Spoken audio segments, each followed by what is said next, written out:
go time. It's go time. Hello, everyone. We'll wait a few seconds before it catches on every platform. I feel like it should be faster though. Like I feel like we're time traveling already. Why is it taking 40 seconds to catch 40 on the other? seconds is a long time. Yeah.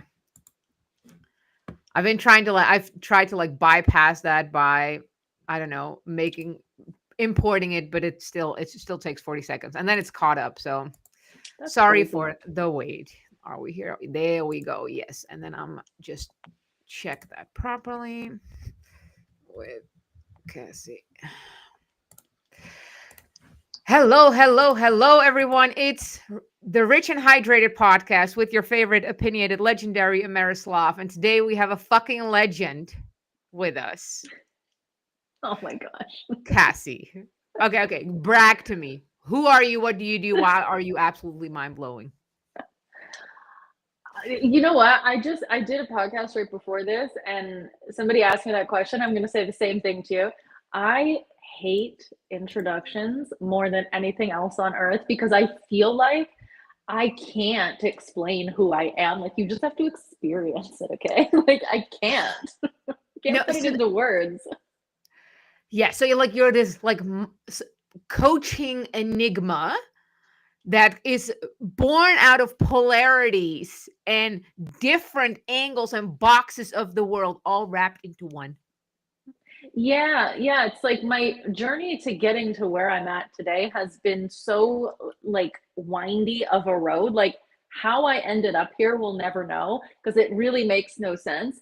But I always knew that my main thing is I was going to be a teacher. I said this from when I was a little kid. I thought I was going to be like a teacher, like a school teacher.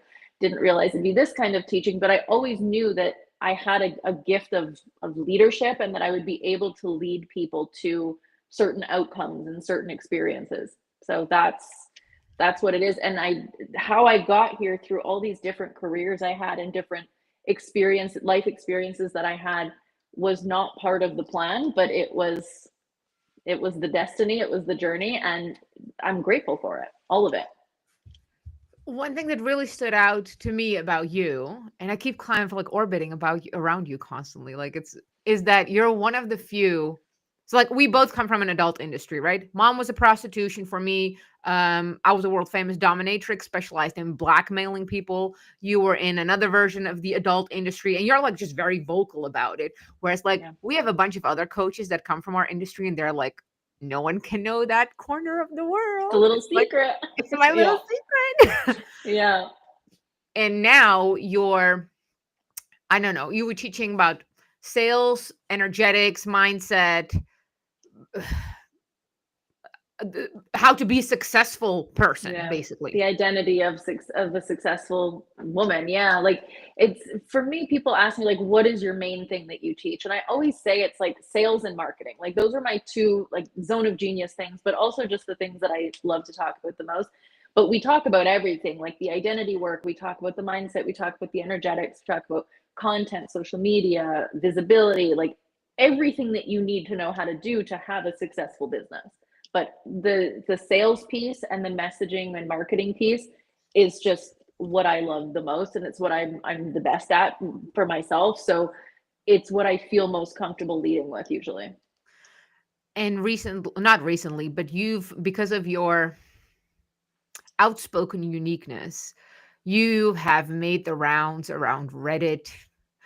The whispers in the hallways are always loud about you, and Yeah. um we got into this podcast because you mentioned like, hey, I'm ready to share some dark secrets, and I wanted to start with an allegation that you have actual pacts with demons. That's an allegation. Yeah. Where did you see that? God. Look, because I used to be like the demon whisperer, so we're talking actual, like, so when people outside of the occult come like, oh, she like has pacts with demons, I'm like, I mean, could be, but I wish that I had a screenshot of that because that would make for fabulous content. That like what an honor. I'll Thank you. type it to you later so you can Yeah, respond. I love it. Like that's crazy. Like it's it's interesting to me the things that people will say about strangers on the internet. Like, you don't know me. Nobody knows me unless they've been working with me or in my world for like years. And even then, like, you're still not going to really know me unless we're like face to face kind of friends, right? So the fact that people are like putting these allegations out there, like that one's a little crazy, but there's other ones that are actually believable to people. Like, she's a liar, she lies about this, she lies about that, she's never actually been to business school. That's not a lie, but she's never done this, she's never, like, there's things out there that people will believe because they seem like that could be true. And that's the stuff that it doesn't bother me anymore, but it used to really bother me because I'm like, this is my truth. I'm sorry that I'm better than you at it. I'm sorry that this is who I am. Like, but it's the truth. And people just will say the nastiest things to try to tear you down so that they can put themselves up in the spotlight instead, or somebody else that they think deserves to be there more than you. Right. Well, and there's this thing when you're in a victim mindset that you're trying to Yeah. seek external parts that invalidate the grit and the discipline Yeah. and the going that it actually requires to get at something, right? So Yeah. sure, like it's the fact that it's more plausible for people to be like, oh, she has a pact with demons. And by the way, like demon pacts are real, to whatever, like whether whichever theology you like, even the Bible says so, right? but Yeah. but the fact that they say like you have a pact with the demon rather than you're being a good salesperson and you know how to teach others, like that's Yeah. berserk. Yeah, that's probably my best one. I'm so glad you told me that because that's my favorite so far that I've heard. But if I did, so what? So what? Like maybe it's a good demon. I don't know. Who knows? Like we think that we know people just based on what we see online, but it's ridiculous. How did you learn to deal with or neutralize untruths that people would say about you? Um, well, the biggest thing that I'll do, depending on what they say, and also just depending on my mood in that moment, I will usually say something worse back. That's it. And I'm not condoning that. I'm not saying that's good, but that's what I will do. And I always say to people, if you are going to talk shit about me, or you're going to say something mean about me, or somebody that I love, somebody that I'm really close to, I hope I hope that your life is so perfect. I hope your parents are alive. I hope you've got all good things, because I will be so mean. I will say the meanest fucking shit in the world. And it's only because you started it. If you don't start it, I am nice. I am the nice. Ask anybody who knows me. I'm the nicest fucking human in the world. But if you're mean to me or you're mean to my people, you're going to see a different side. It's the great. You were a bitch to me. Now I have to be a Yep. bitch back, and you're I gonna don't want to do cry. it, but you started it. So you live in Canada, right? Yeah. Without spilling the deeds, but also spilling the deeds. What are some of your dreams that you're gonna make happen within 5 years? Oh. Within 5 years. Now you have me on a timeline here. Music is my biggest one. I think that's my next thing, which is scary to even say it out loud because then it's real. Um, and it's something I've been working on for the last few months now, and it is the hardest thing I've ever done. The You hardest s- thing. do you sing? For me, yeah, it's the hardest thing I've ever done. Like, I know how to sing, I can sing, but making music doesn't mean you just start singing. Like, there's music, there's the lyrics, there's matching the melody and the like, oh my God, it's so fucking hard. But I'm gonna get somebody to help me with it. I finally just gotten over my ego shit of like, I can do this myself. And I'm just gonna do what I always tell my clients to do, which is hire the expert to fucking save Yes. time. Like, just do that. So that's probably my biggest thing. Um, I'm gonna have something to do. I don't know what it is yet, but I'm feeling like there's something to do with the protection dogs. Like there's something there. I don't know if it's like I'm going to get into that kind of work too, or if I'm going to be doing some kind of competitions with our dog. I don't know, but I feel like there's something bubbling there as well. It's so good to see the contrast because you have this classical rich looking house, right? When you Yeah. think of a rich person, you have a rich looking house, Yeah. and you have a Belgian Malinois, like a Well, you rich. need to. You need to, man. Yeah, like it's I love going out at night now. We have like our little routine where we'll go and sit on the porch for like or stand on the porch for like 10 minutes. And the number of people who I see walk by or they're driving by slowly and they'll just look at him and they're like staring at him like because he's scary looking, like really scary looking. And you should be afraid. Don't come to my house. Is he velcroed to you? Like, is he with you the majority of No, the day? oh yes. I thought you meant like actually chained with me, like No, all no, the no. Like, time. just like Yes, he's a energetically. Velcro dog. He is a Yeah. Velcro dog, 100%. Yeah. It's such a we have a Belgian we I have a Belgian Malinois. We got a Belgian Malinois. Belgian But it's Malinois yours. chose me. Yep. So yeah, it's such a unique feeling above anything other dogs or animals. It's Yeah. So different. unexplainable. Yeah. I love them so much. I'll never forget the picture of you with him working, like the classical, like on a leash, and he's like the barky. Oh my god, it's It's so the good. best. I want to do a photo shoot like that where it's like actually get like like he's slobber all over his face. Like he is so into it. So It's passionate. kind of scary how into it he is. He's like, just let me bite someone. Please let me bite someone. Just channel your inner Belgian Malinois concentration if you ever have a problem. Like, how would my There you Belgian do go. this? Yep. Just bite them. Just Just bite bite them. them. If you would have to, one misconception about the industry. Misconception with the coaching industry. Oh, it's an MLM, MLM. A multi-level marketing. misconception. Yeah, that'd probably be it. Like it's or the people who are like right at the top of the industry, it's like they have cults. It's just a cult. Like I've heard that a Oh, million times too, which is you know what? It's probably kind of sort of true, but not in like the negative way that people tend to say it as. But it being an MLM for sure is the number one. Also never understand how that would work. I've looked at Yeah. Herbalife and stuff, so I'm like, how would that even translate into coaching teachings? Like, Yeah. Yeah, it's interesting. I guess it's like people who like who would say it's an MLM? Is that like people who have been in an MLM and they know what it looks like, or do you think it's just people? poor people, So they just have no idea. brokies. Yeah. Yeah.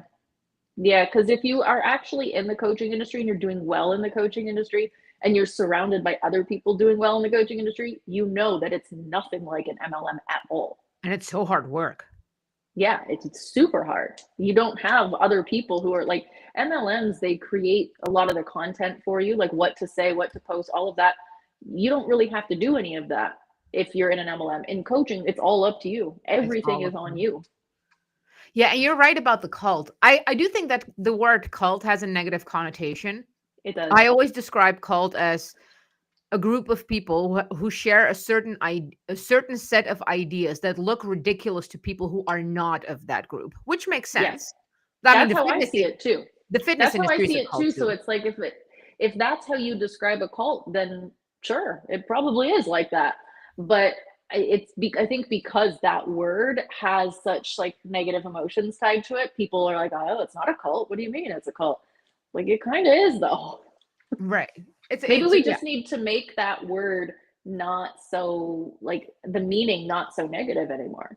like we did with bitch. Like, Yeah. hey, my friend is Oh, I my bitch love now. that. I Right. love it. But men can't use the word bitch. Right. Yeah. There's only a There's group of rules. people. There's rules, okay? Be in our women cult and you can call each other bitches, but men cannot use that word. Mm-mm. That's fair. That's fair. That's fair. If you would, how old are you now? 39. 39. If you would travel back to your 14-year-old self, what would you tell her? And, like, assuming she Mm. understands it's you, right? Like, there's no, like, "Oh, how can this be?" Like, you travel back to your 14-year-old self. What do you tell her? You know, as soon as you asked that, something popped into my head, and I don't think it's the right answer, but I'm gonna say it because this is what it was. Fuck everyone. That's what came up. Because for me, when I was that young, I was always looking to impress other people, do what other people told me I should do, act in a way that people said I should. And so the whole like fuck everyone message is more just like, don't let people tell you who to be. Like, just be you. And if they don't get it or they don't like it, that's for them to worry about. Like, you are allowed to just be yourself because you're perfect just as you are. That sounds corny, but that's probably what I'd say. How would you, how would you s how would you what more would you say to speed it up for your younger self so she would get Mm, through the hurdles of that I would faster? probably actually just say like, here's what's going to happen. Like, here's the situations you're going to encounter in your life, the type of people you're going to encounter, the types of things that they're going to tell you around what's acceptable, what's not acceptable, who to be, who not to be, what to say, what not to say. Like, I'd probably explain it like that. And at the core of it, it's like, sure, for certain things, it's like you may want to tone it down a little, like depending on the situation you're in, maybe. But for the most part, you're allowed to just be who you are. You're allowed to be loud and outspoken if that's who you are. You're allowed to be quiet and reserved if that's who you are. You're allowed to dress like a hooker if you like to dress like that. You're allowed to dress like with a turtleneck all the way up here if you want to. Like, you're allowed to just be who you are. But here's what's going to happen. It's basically like people are going to test you throughout your whole life. The universe is going to test you throughout your whole life of, this is how it should be. And just I would encourage her to push back and to ask more questions and question everything and everyone. What was the most painful part of you that had to die to get where you are right now? Probably that, like, Mm. acceptance from other people, because that was always a big desire of mine. Was I always wanted people to like me. I would get really upset when somebody was mad at me, or I found out they didn't like me, or I wasn't cool or whatever, or if I was turned down by a boy that I liked, like anything like that. So the acceptance piece of like, I can't even say I don't care if people don't like me, because I still do. I still do care if people don't like me. I still want everybody to like me, but I've just come to terms with the fact that that's not possible. And I know almost everything is possible, but it really truly is impossible for everyone to like you, or for them to like all parts of you, because there's certain parts of me that I know some people like, and there's certain parts of me that they really don't like. And at the end of the day, I have to live with me. It's me against me. Like, it's me.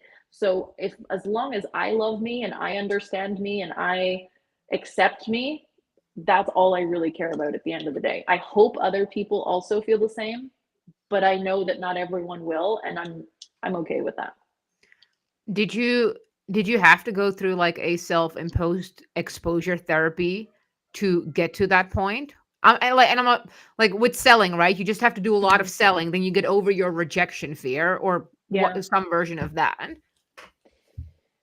Um, Not intentionally, but I've gone through a lot of it. I've had a lot of rejection, and so it's not easy to be rejected, but it's easier than it was like years ago. But I actually had a conversation about with the friend this, what day is it? Friday? Yeah, this week, about rejection therapy. And they're like, you should put yourself out there more, because I'm always like in person. She's like, here, I'll take a picture of you. I'm like, there's people looking. Like, let me get a little behind the scenes video. I'm like, but there's people. She's like, shouldn't you be over this by now? She's like, you need some rejection there, like just people being like, oh, you can't put, or you can't record here, or you can't do this, whatever. And I don't know, just I don't like it. It scares me. I don't want to be rejected on purpose. Oh, but it's so good like, once you get over it, I though. know. I know I need to do it. I'm just a big baby. I need to do it. And I know I'll be better for it. That's the thing too, is I know it's good for me. But like all things that are good for me, I push back first and be like, maybe it can be better to not do it, but not this. Have you sang on stage yet? Have you performed yet on God, stage? no, absolutely not. Are you Oh, I crazy? can't. Oh, that's gonna That's what I'm quadruple scared your of the business. most. I'm Uh, so afraid. Like I haven't sang in front of actually anyone ever. The only thing I know, the only thing I've Cassie. done, the only thing I've done is I recorded I don't know, like maybe 15 seconds or something of a song that I was doing. And I shared it with my team, and my team was like, "Oh my gosh, this is amazing!" And I was like, "You're just saying that. I need to send it to people who aren't gonna like toot my horn for me." And so I put it in the inner circle group, and then I shared it with my cousin, who's always like brutally honest with me. And everyone was like, "This is good," not like this is the best thing I've ever heard, because that would make me even more nervous. But nobody else has heard my husband hasn't even heard me. Are you gonna My sing mom for us hasn't heard now? me. Absolutely not. I will not do that. I need to be like, give me some weed first, and maybe I'll be comfortable. But I can't do it on the spot. I can't.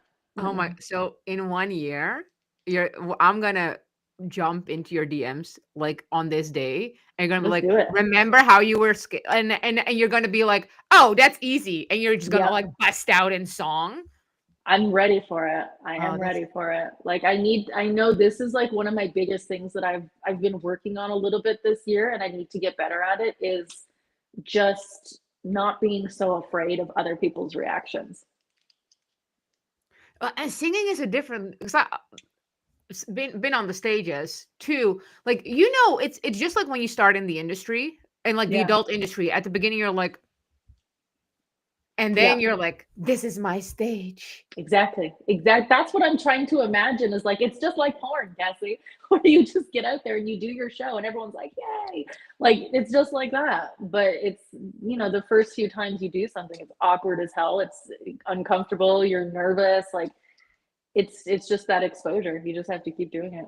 Well, and like you're most critical of yourself because it's Yeah. like, oh, I wiggled my shoe or a little bit different, or you could see by the tension of Yeah. my shoulder, and the other ones were like, oh, that was great, and you're like, no, because I missed that note and I did wrong with that Exactly. note. Oh my Yep, god, I'm so exactly. excited for you. This is so.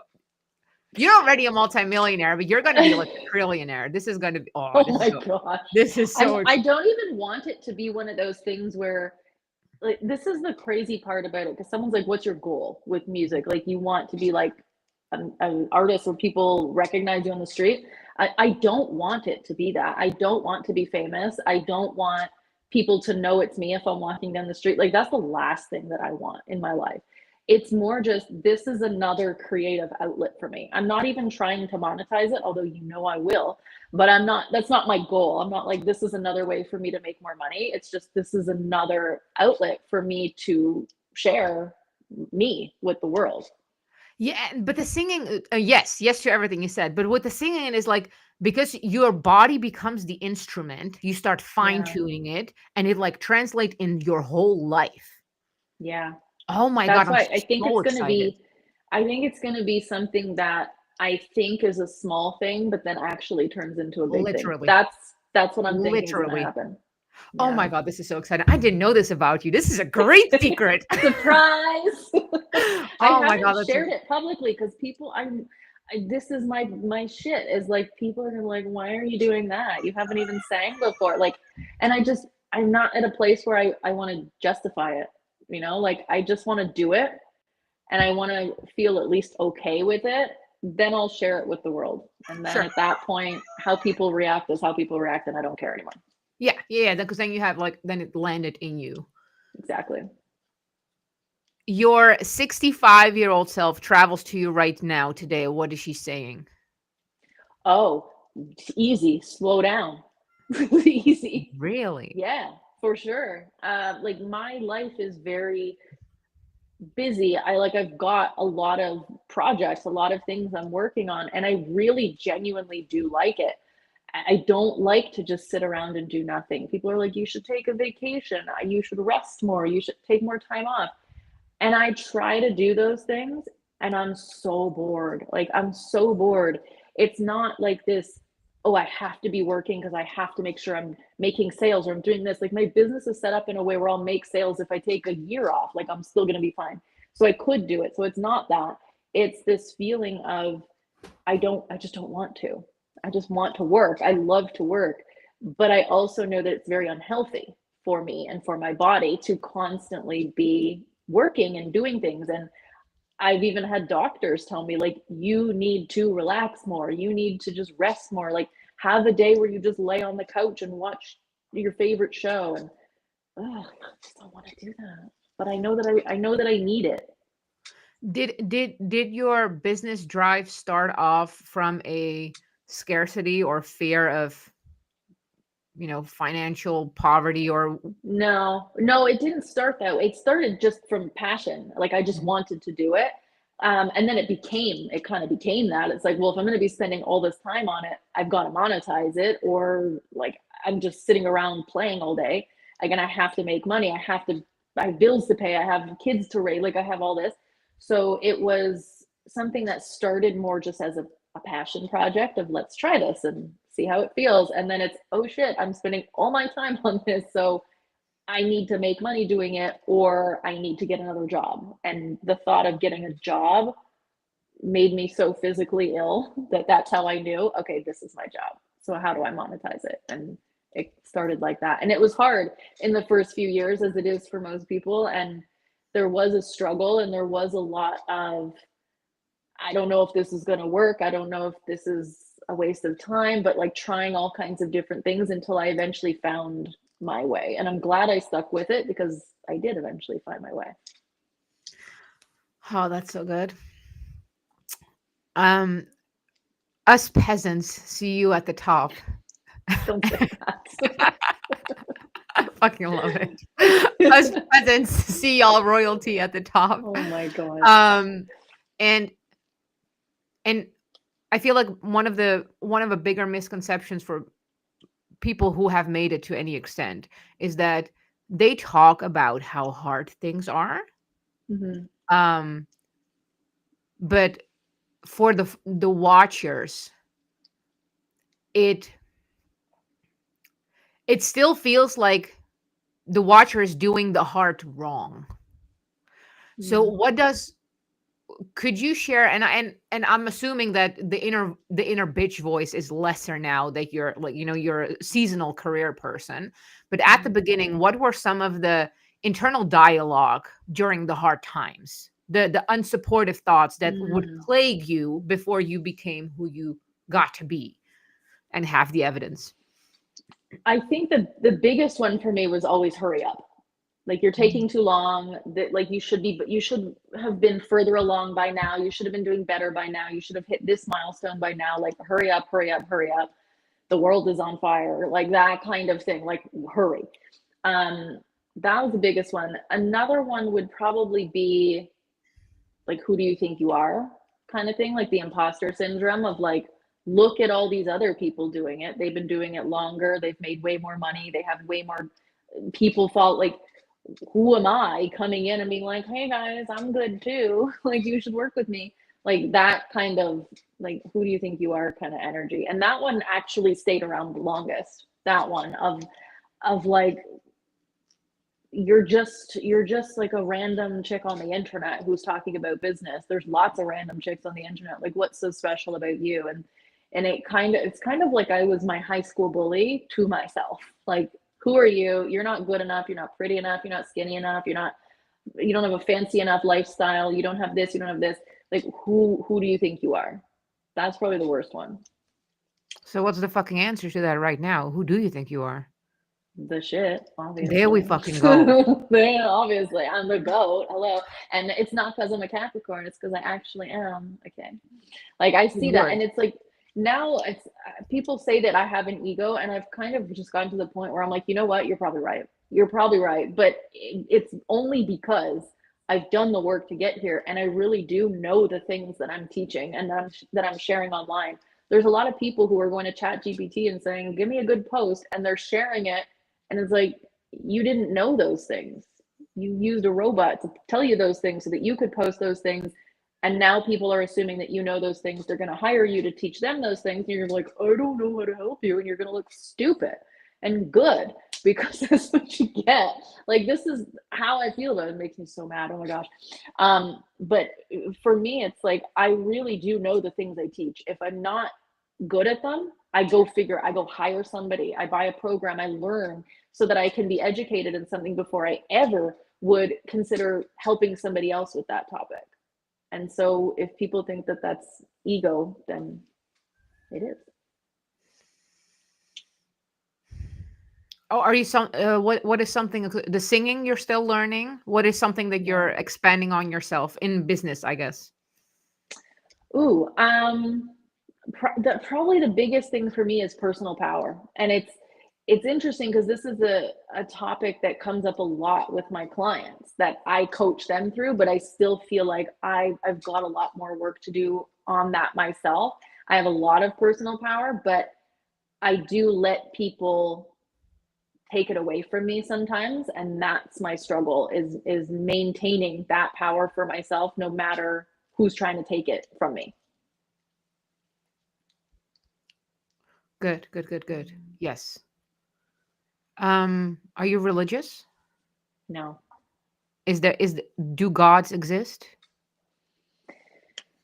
It's interesting because I don't use the word God. I use the word universe, which is pretty much the same fucking thing in my opinion. So I guess in my head there is, but it's not something that I talk about. Like, I find that some people who are really religious tend to, infuse God or whatever in their life every single day. Like, it's a part of their everyday life and their identity. And I wouldn't say that that's what it is for me. Does the universe work with you, against you, neutral? The universe works with me 100%. Hell yeah. Yeah. Hell yeah. Is the universe my God? Is that what it is? I love it. Oh my gosh.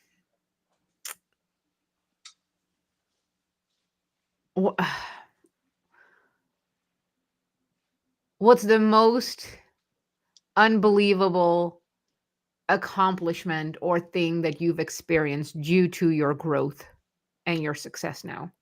That, 18-year-old Cassie was like, oh my God, I wouldn't even believe that if she would tell me that.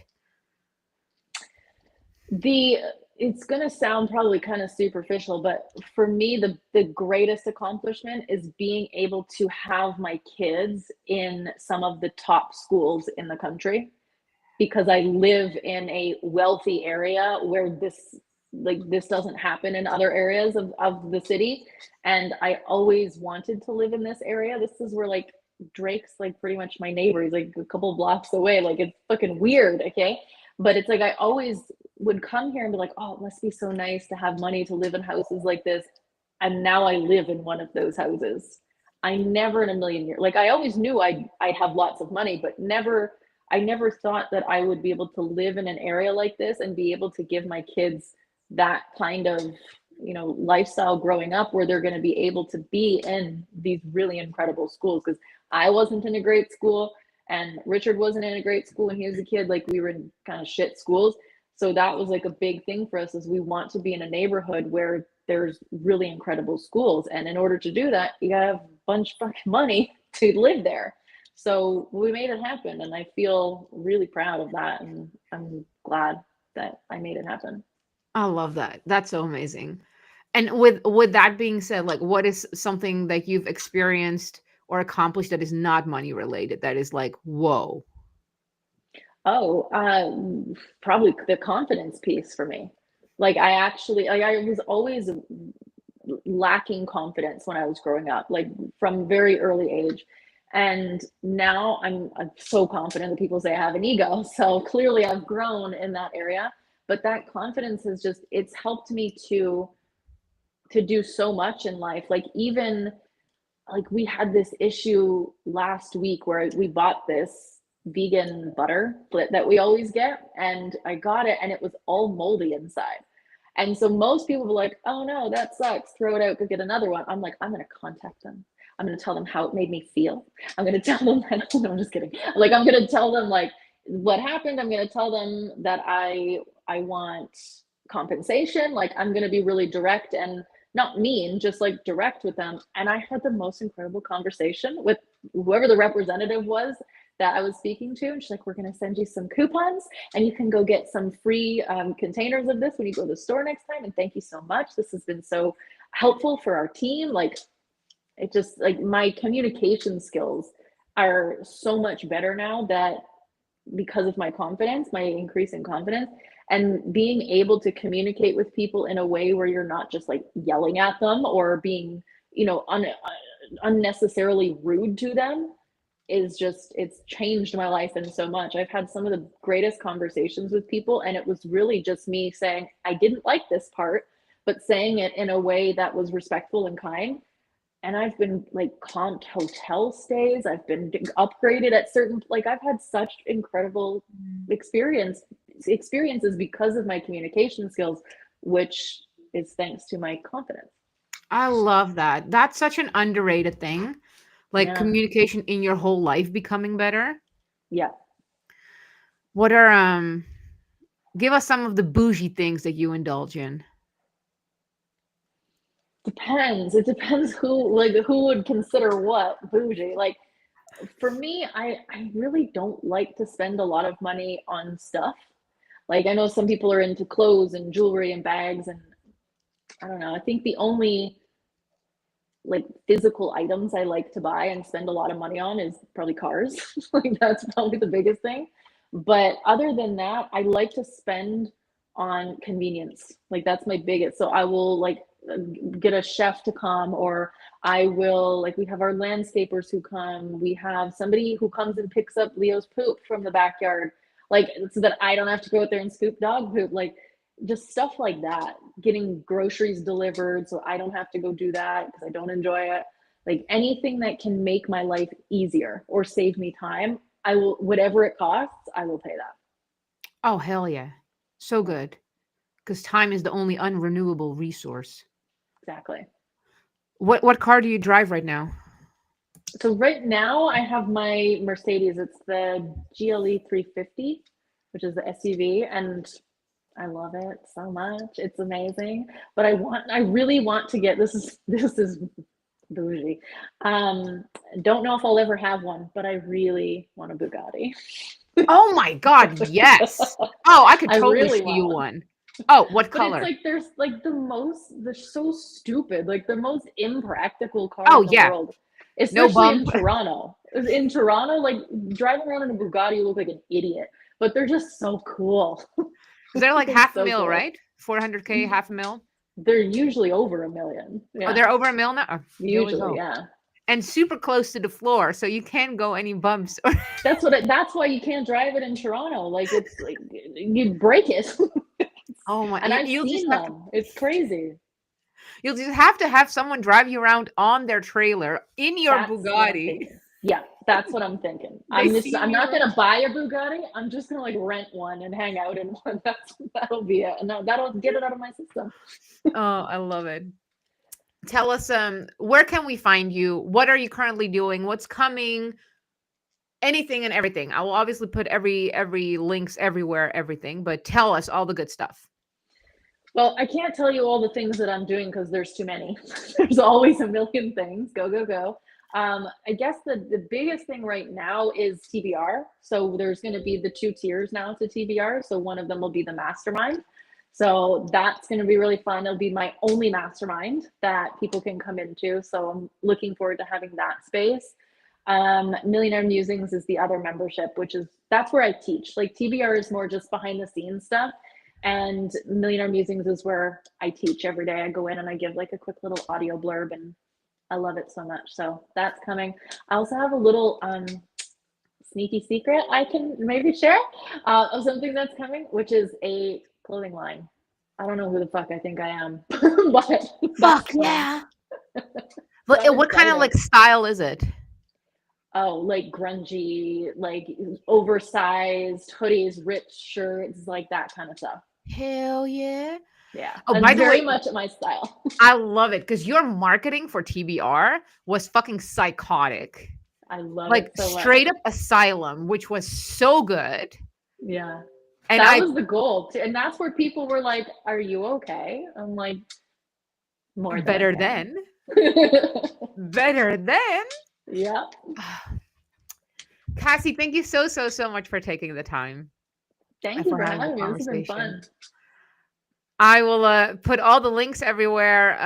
Yeah, Kat, you're one of those trailblazers. Like you're unique. You're not the beige girl, and there's nothing wrong with the beige girls. We love the beige Yeah, girls, but you're we not do. the beige girl. Yeah. So it's always such an journey just watching you and witnessing you. And yes, thank you so much for being here. And Thank you. we'll talk soon. Yay. Thank you.